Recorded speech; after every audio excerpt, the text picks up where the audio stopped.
I'm going to start by showing you how to clone this repository to your workstation. And this assumes that you already have Git installed. So to do that, you're going to open up the directory where you want to put the code, right click, and go to Git Bash here. So this will open up a Git Bash terminal. At this point, you want to go to the repository page, and you can get the URL to the repository like so.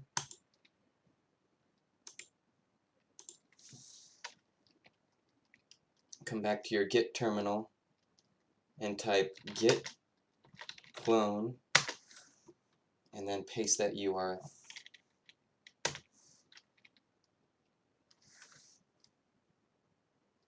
Now you can close out of Git and see now we have all the code from that repository.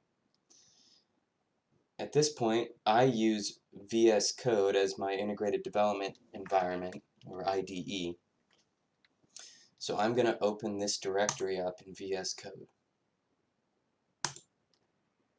So the next thing I want to do is create a virtual environment.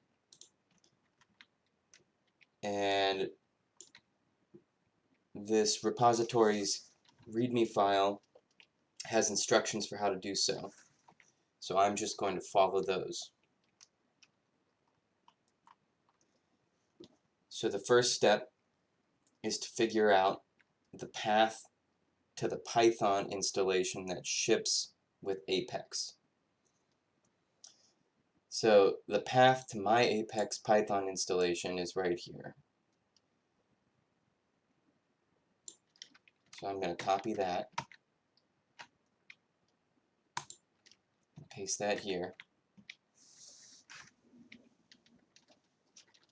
And then I'm going to do -m to run a module from that Python installation. The module I want to run is venv. It takes one positional argument, which is the name of the environment you want to create. I always call my virtual environments env. And then there's a second optional argument we're going to pass, which is this --system site packages. And what that does is it ensures that the virtual environment has access to all the site packages that are in this base Python installation. And we need to do that so that we can access the Apex API, which is stored as a site package in this installation. So I'm going to hit enter here.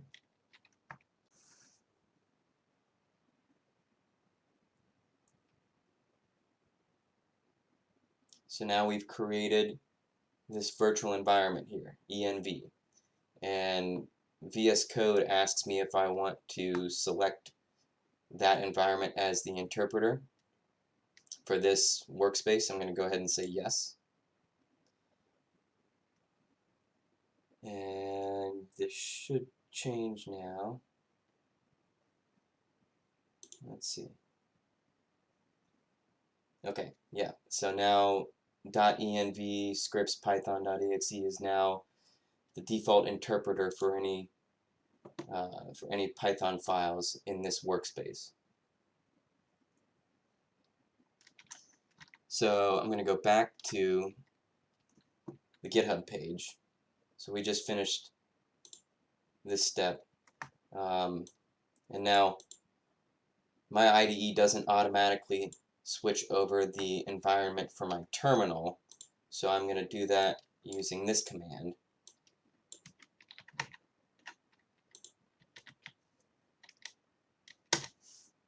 So now my terminal is also using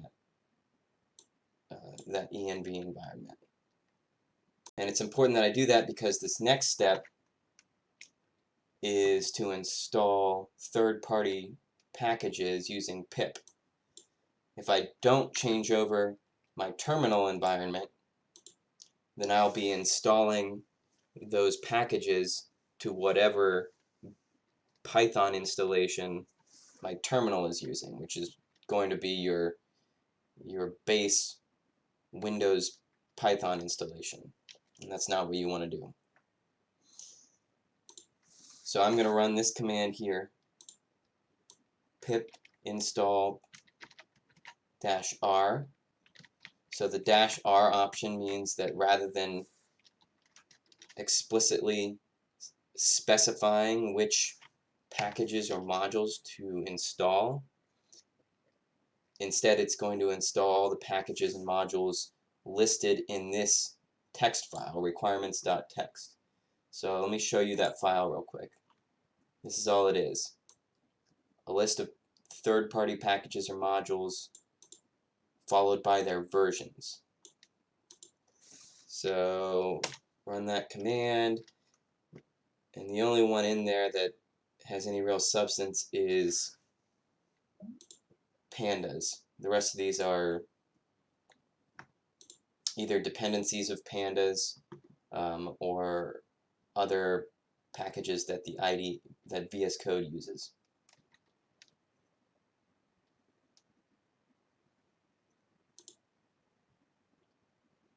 Okay, now that's done. So I should at this point be able to run this script.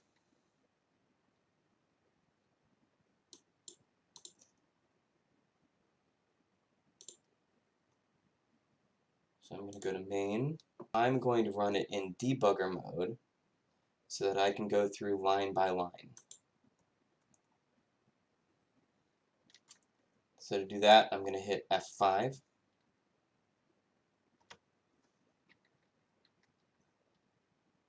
Alright, so this first couple lines I'm importing some built-in modules. Here I'm importing an Apex module called remoting. And this is the module that allows me to launch the application from a third-party IDE or external Python console. And that command is right here.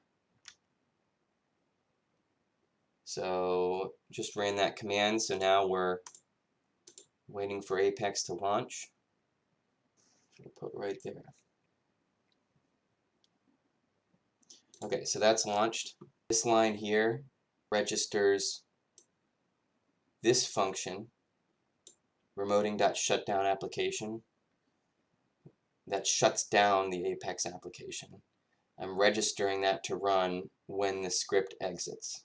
So that way, whether the script finishes successfully or exits with an error, either way, Apex will shut down. Next, I'm going to import the Apex package. This contains the API for talking to Apex.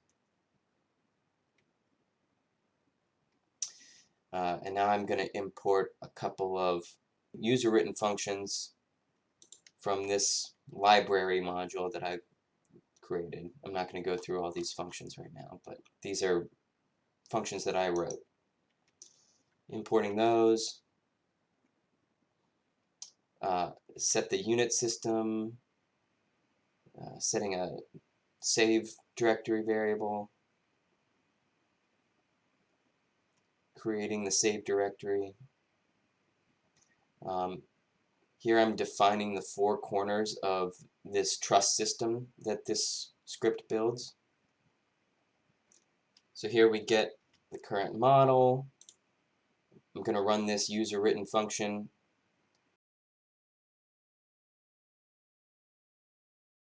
So you'll see over here, this Apex window updates live. So this function sketched out that truss.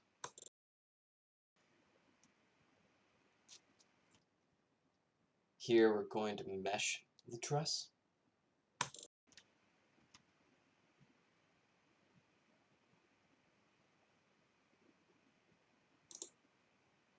So this truss should have a mesh now. Yeah, you can see the nodes. Here we're going to apply constraints. So these two constraints showed up. Now applying loads, or a load.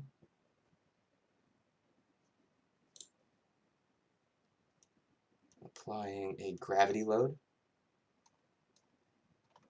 Creating and applying a material.